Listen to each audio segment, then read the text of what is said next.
क्या आपको लगता है कि प्लास्टिक सर्जरी सिर्फ सुंदरता बढ़ाने के लिए है, या फिर सिर्फ औरतों के लिए है, या फिर ये सिर्फ अमीरों के लिए है? ऐसे बहुत सारे मिथ्स प्लास्टिक सर्जरी के बारे में लोगों में आमतौर पर प्रचलित हैं, जिसको मैं इस वीडियो के माध्यम से क्लैरिफाई करूँगा।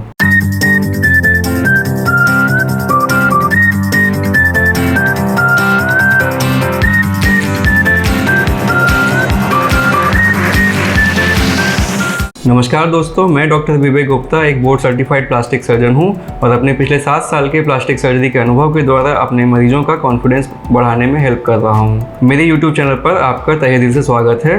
अगर आप मेरे चैनल पर नए हैं तो मेरे चैनल को सब्सक्राइब करें, वीडियो को लाइक और शेयर करें, जिससे ये वीडियो उन लोगों तक पहुँचे जिसको इसकी सख्त ज़रूरत हो सकती है। लोगों को बहुत बार लगता है कि प्लास्टिक सर्जरी अमीरों के लिए है, या फिर सिर्फ औरतों के लिए है, या फिर इससे सिर्फ सुंदरता ही बढ़ाई जा सकती है। उनको लगता है कि कॉस्मेटिक सर्जरी होती है प्लास्टिक सर्जरी में, जबकि रिकन्स्ट्रक्टिव सर्जरी भी एक कॉमन पार्ट है। या लोगों को लगता है कि प्लास्टिक सर्जन सिर्फ निशान हटाते हैं या उंगलियां जोड़ते हैं। तो इस वीडियो में मैं बहुत सारे मिथ्स को ब्रेक करूँगा। तो सबसे पहला मिथ है कि क्या प्लास्टिक सर्जरी और कॉस्मेटिक सर्जरी सेम है? तो इसका आंसर है नहीं। प्लास्टिक सर्जरी और कॉस्मेटिक सर्जरी में थोड़ा सा डिफरेंस है। एक्चुअली प्लास्टिक सर्जरी एक बहुत ब्रॉड स्पेशलिटी है जिसमें अलग अलग पार्ट आते हैं, जैसे कि रिकन्स्ट्रक्टिव सर्जरी और कॉस्मेटिक सर्जरी। रिकन्स्ट्रक्टिव सर्जरी में हम लोगों के किसी चोट, ट्रॉमा, इन्फेक्शन, बर्न या फिर कैंसर की वजह से क्षतिग्रस्त हुए टिश्यूज़ को दोबारा बनाने में प्लास्टिक सर्जरी का उपयोग करते हैं, जबकि कॉस्मेटिक सर्जरी का उद्देश्य होता है कि लोगों के नए नक्श या खूबसूरती को बढ़ाने की कोशिश करना। तो एक देखा जाए तो कॉस्मेटिक सर्जरी एक तरह से प्लास्टिक सर्जरी का ही पार्ट है। तो सारे प्लास्टिक सर्जन कॉस्मेटिक सर्जन नहीं हो सकते, लेकिन सारे cosmetic surgeon actually plastic surgeon ही होते हैं। दूसरा कॉमन मिथ है कि क्या प्लास्टिक सर्जरी सिर्फ औरतों के लिए है? तो इसका आंसर है कि हमारे ज़्यादातर जो मरीज होते हैं या क्लाइंट्स होते हैं वो लेडीज़ ही होती हैं, क्योंकि उनका ज़्यादा फोकस होता है अपनी खूबसूरती को बढ़ाने के लिए। लेकिन ऐसा नहीं कि सारा जो कॉस्मेटिक सर्जरी है या प्लास्टिक सर्जरी सिर्फ औरतों के लिए है। कई बार पुरुष भी हमारे पास अपने कॉस्मेटिक ट्रीटमेंट के लिए आते हैं, जैसे कि rhinoplasty, hair transplant, gynaecomastia surgery और आईलिड सर्जरी। इस तरह की सर्जरीज जो है पुरुषों में भी काफ़ी कॉमन है। तो अच्छा दिखना जो है वो कोई जेंडर स्पेसिफिक नहीं है कि सिर्फ औरतों को ही अच्छा दिखने का राइट है। पुरुष भी ये फील करते हैं कि उनके कुछ ब्यूटी एस्पेक्ट्स है वो इन्हेंस हो सकते हैं, तो वो भी अपने कॉस्मेटिक सर्जरी के माध्यम से अपने लुक्स को इन्हेंस कराते हैं।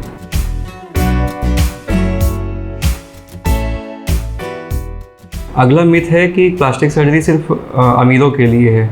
तो इसका मैं जवाब देना चाहूँगा कि हाँ, प्लास्टिक सर्जरी के कई सारे प्रोसीजर महंगे होते हैं, लेकिन बहुत सारे प्रोसीजर्स होते हैं जो कि सस्ते भी होते हैं। और दूसरा क्या कि कभी कभी ऐसा भी होता है कि कोई पुअर है लेकिन उसको प्लास्टिक सर्जरी की नीड है, जिससे कि उसकी शादी में रुकावट हो रही है या फिर जॉब लगने में रुकावट हो रही है।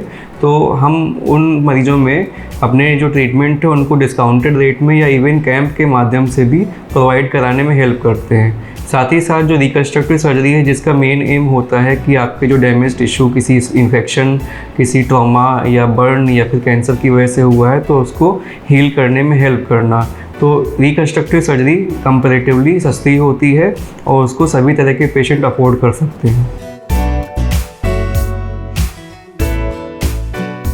अगला जो पब्लिक में कॉमन मिथ है कि प्लास्टिक सर्जरी कराने के बाद चेहरा जो है वो अननेचुरल हो जाता है। तो इसका मैं आंसर देना चाहूँगा कि प्लास्टिक सर्जरी का जो कॉस्मेटिक सर्जरी वाला पार्ट है वो मेनली इसी बात पे फोकस्ड है कि आपके जो रिज़ल्ट है सर्जरी के बाद वो ज़्यादा नेचुरल दिखे। जैसे कि अगर किसी की नाक चोट लगने की वजह से या जन्मजात डिसफिगर्ड है तो हम उसको नॉर्मल लाने की कोशिश करते हैं। तो ऐसा नहीं है कि प्लास्टिक सर्जरी के बाद आपका चेहरा जो है वो अननेचुरल हो जाएगा। मोस्टली ये होता है कि लोगों को लगता है कि प्लास्टिक सर्जरी में हम लोग प्लास्टिक यूज़ कर रहे हैं, इसलिए शायद उनका जो चेहरा है वो डिसफिगर्ड हो जाएगा। तो मैं इसमें बताना चाहूँगा कि हम लोग प्लास्टिक सर्जरी में कभी प्लास्टिक नहीं यूज़ करते हैं। प्लास्टिक सर्जरी में हमेशा आपके ही टिश्यूज़ जो हैं उनको ही रीअरेंज करके हम लोग उसको ट्रीट करते हैं और नेचुरल लुकिंग रिजल्ट्स लाने की कोशिश करते हैं।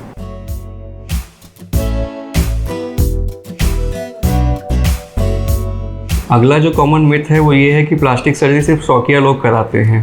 तो तो इसका आंसर है कि ऐसा नहीं है कि सिर्फ शौकिया लोग प्लास्टिक सर्जरी कराते हैं। प्लास्टिक सर्जरी का जो मेन उद्देश्य होता है कि लोगों का फॉर्म, फंक्शन और ब्यूटी है उसको इन्हेंस किया जा सके।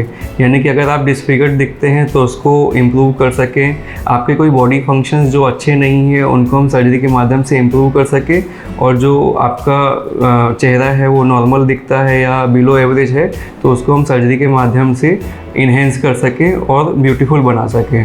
तो ऐसा नहीं है कि सिर्फ शौकिया लोग इसको ऑप्ट करते हैं। कई नीडी लोग हैं जिनको अपने फेस या अपने बॉडी के डिसफिगरमेंट की वजह से क्रिटिसाइज़ होना पड़ता है, शादी में दिक्कतें आती हैं या जॉब मिलने में दिक्कतें आती हैं, तो उनको भी प्लास्टिक सर्जरी के माध्यम से हम लोग ठीक करते हैं। अगला जो मिथ है वो है कि बोटॉक्स और फिलर्स सेम हैं क्या। तो मैं बता दूं कि बोटॉक्स और फिलर दोनों ही जो है एक तरह से एंटी एजिंग ट्रीटमेंट हैं। बोटॉक्स हम लोग यूज़ करते हैं जो हमारे डायनेमिक रिंकल्स होते हैं फेस पर, जब भी हम ऊपर देखते हैं, स्माइल करते हैं तो हमारे फेस पे रिंकल्स डेवलप होती हैं। बोटॉक्स एक तरह का न्यूरोमस्कुलर पैरालाइजिंग एजेंट होता है जो आपकी रिंकल्स बनने की वजह होती है, जो मसल्स का एबनॉर्मल मोशन है उसको स्टॉप करता है टेम्पररीली, जिसकी वजह से कि वो रिंकल्स बनना बंद हो जाती हैं। वहीं जो फिलर्स हैं वो परमानेंट रिंकल्स या कहीं पर सॉफ्ट टिश्यू वॉल्यूम में डिफिसिट हो जाती है जिसकी वजह से चेहरा थोड़ा सा एज्ड लगता है, तो उसको ट्रीट करने के लिए यूज़ होता है। फिलर एक तरह के रेडीमेड इंजेक्टेबल्स होते हैं जिनको हम लोग परमानेंट रिंकल्स या किसी स्कार में या फिर कहीं पे फेस में या बॉडी में डिप्रेशन हो गया है किसी सॉफ्ट टिश्यू की वीकनेस की वजह से, तो उसको एनहेंस करने के लिए हम लोग फिलर्स का यूज़ करते हैं, जबकि बोटॉक्स डायनेमिक रिंकल्स को प्रिवेंट करने के लिए किया जाता है।